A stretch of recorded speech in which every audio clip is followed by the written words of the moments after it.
If Gehraiyan is included, then I would say Gehraiyan. Very difficult to choose, but maybe right now I'd say Band Baja Barat. Me and my family are very different. We feel a lot. We're extremely sensitive and emotional people, but often we find it hard to communicate it or to articulate the way we feel.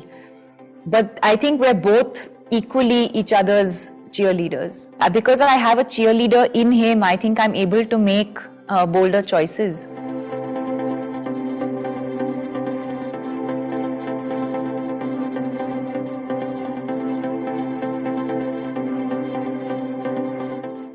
Who is Alisha for you, and how much of Deepika is in there? Well, I mean, Alisha for me is a girl who is sort of, she's a little stuck with where she is at in her life, and obviously is angling is not the right word, but sort of looking forward to or keen on living a better life. And at the same time, she's someone who carries a lot of anxiety. She's someone who carries a lot of the baggage from the past. Sometimes underconfident about what she's capable of. Needs reassurance occasionally. Navigating the different relationships in her life.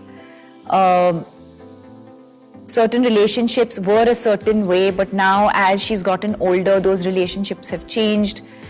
So I think just this girl who's kind of in this situation and is just trying to, figure it out. And how much of Deepika is in there? Because as an artist, as an actor, there is a certain amount of you that you leave in every role. And certainly, I mean, I don't think I can quantify how much of myself I've put into it. But if you ask me, have I put myself or a little bit of myself into this film or character? 100%. As it has been right from the start, I think with every character that you play, you put a little bit of yourself in every character that you play. And similarly, with every character that you play, you take back something with you also. True. Really want to understand the process and experience of working with Shakun Batra. Well, the process is really, I mean, at one level, he knows exactly what he wants, but at another level, he's also discovering as we're filming, he's discovering. That is his process. And as far as the experience is concerned, this will most certainly be my most memorable film experiences. And I think that's because it's not often that you work with a crew and a director and a cast that is like a similar age group, who also think alike, have similar tastes and interests. So yeah, there was this sort of synergy that, I can't explain how that happened or why it happened, but I'm grateful that it happened. And a lot of, I think, the love that this film is receiving already, even before it has released, is, I think, to do with that. The fact that I think all of us just got along with each other really, really well. And I think that honesty and transparency and that fun has translated onto screen as well. Recently, you asked fans to choose their favorite Deepika Padukone performance. Now is the time you tell us which is yours.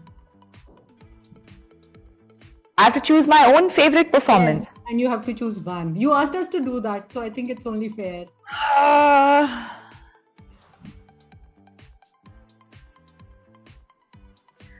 Okay. If Gehraiyan is included, then I would say Gehraiyan. But if we're not including Gehraiyan, then Piku. Okay, so that is mine as well. Although I like so many of them, but just Piku, definitely. Yeah. Also, on this same poll that you had, Ranveer Singh could not pinpoint just one. But if I ask you to pick one of his, which one is the closest to your heart? Oh, Very difficult to choose, but maybe right now I'd say Band Baja Bharat. So I think everyone noticed him, and his life obviously changed after that. Absolutely. I mean, I've seen Lutera, I've seen, all of his other films. He and I have worked together in 3 films. But there was a certain rawness and innocence in that performance, which I think trumps all of the other films that he's done. I mean, again, like even Gully Boy for me is one of my all-time favorite performances of his. But yeah, for now, if I had to choose one, I'd say Band Baja Bharat. Last time we spoke, that was around the time of Chhapaak. You called him your biggest fan, your fan number 1, if I'm quoting you. So, just how expressive or out there you are when it comes to cheering for him. I think I feel the same, but I'm less expressive. He's someone who feels, but he's also able to articulate it in words. Mm-hmm. He's also a very tactile person, likes to kiss, likes to hug. And me and my family are very different. We feel a lot. We're extremely sensitive and emotional people. But often we find it hard to communicate it or to articulate the way we feel. But I think we're both equally each other's cheerleaders. Have you guys rubbed off on each other in all the years you have been together? You are more expressive now being with him. Has something like that happened? I hope so. I hope to some extent he has rubbed off on me, and to some extent I've rubbed off on him.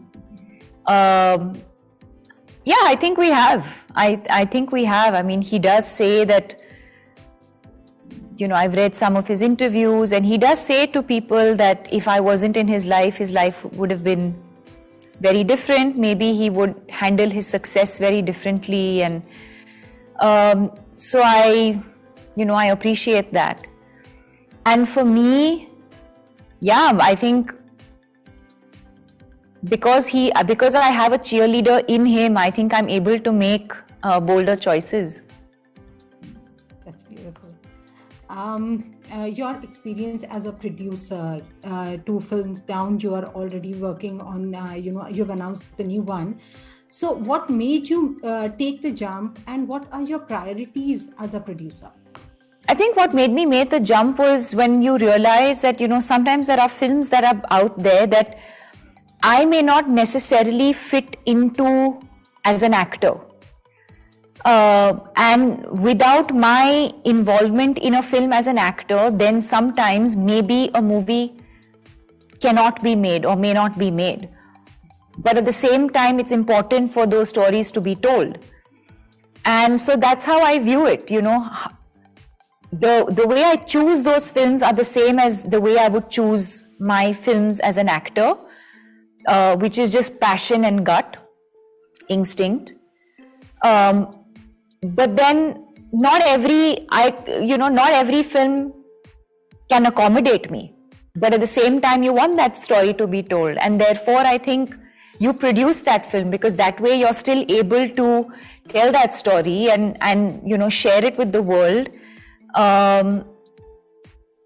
and still be a part of it in some way without necessarily acting in it. I also want to understand, as a producer, what sort of, inputs that you give, and, success or failure by that definition feels sharper when you are in the producer's chair? Well, I think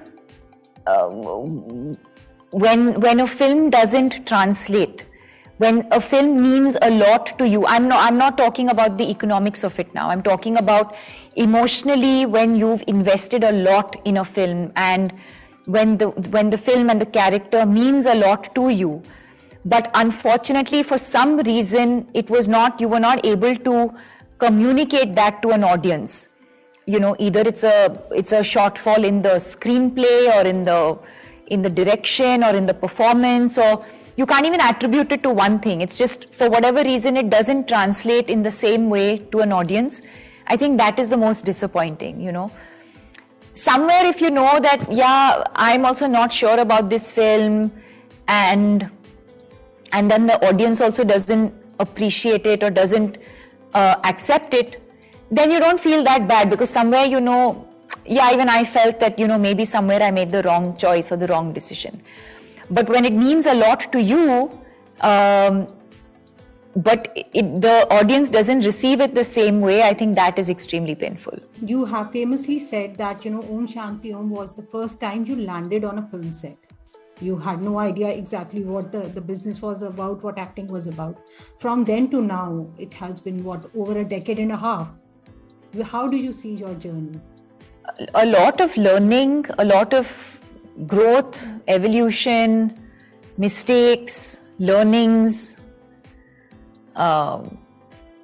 Because I knew nothing about film before I came into the industry.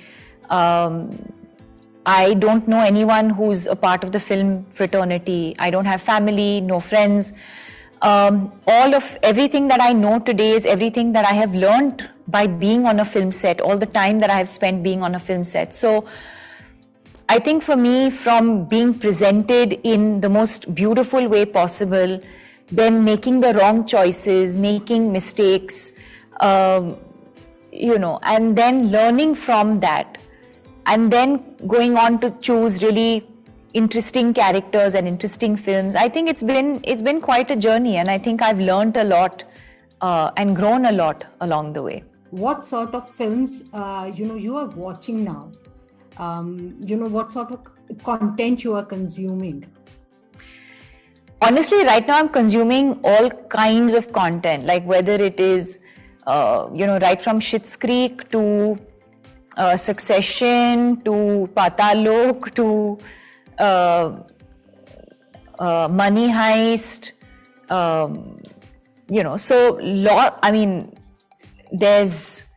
There's a lot of content. There's a lot that I'm watching. Every movie that is releasing that we've watched, we recently watched Chandigarh Kare Aashiki, we watched Sardar Udham Singh. So, everything that is there, I'm trying to watch. Of course, the films you're, able to watch faster. The shows sometimes take a slightly longer time. But that's really my downtime. After a long day's work, go back home, have dinner. Even if it's just 20 minutes of something, watching something before we wind down, we do that and then go to bed. So, yeah. The Morning Show and Succession and Crown, I'm obsessed with these shows. So I wish I had something to do in it. You have a very interesting lineup of films ready. There's Fighter, there is the Intern remake, there is the K Project, there is Draupadi. That is something I personally am really looking forward to. So where are the films? When do we watch them? What kind of prep is going through? Tell us something about those. Pathaan, I've been filming, more or less simultaneously with this film. So that should also release by the end of the year. Early next year, Fighter will release. I will start, filming for that in the next couple of months. Project K, again, I've already started filming, but that might release a little later, maybe sometime next year, because there's a lot of post-production work on that. Later this year or early next year, I'll start filming for The Intern, and then so on. And you have this very interesting way, the way you pick up your films. Like Shakun has spoken to, I think, everybody about it, how you took a few days to get back to him. So you have this entire process, you kind of internalize the film before you say yes or no. So tell us something about that. No, I actually don't internalize the process. The thing is that I know instantly after I get a narration whether I want to do a film or not. The process is that I don't react on the spur of the moment. The process is that even if it's a no, I will not say no immediately. I will wait for 1 or 2 days and, see whether I still feel the same way, and then I respond. And similarly, even if it's a yes, I don't instantly say yes. I make sure, like in my gut, I know, yes, I'm going to say yes, or I'm going to say no. But I still like to just not react on the spur of the moment. I want to just make sure that I continue feeling like that, and usually after a day or two is when I respond with my response. Lovely speaking to you, Deepika. Best of luck for the film. And as I said, looking forward to practically all your filmography now. Thank you. Thank you so very much. Thank you.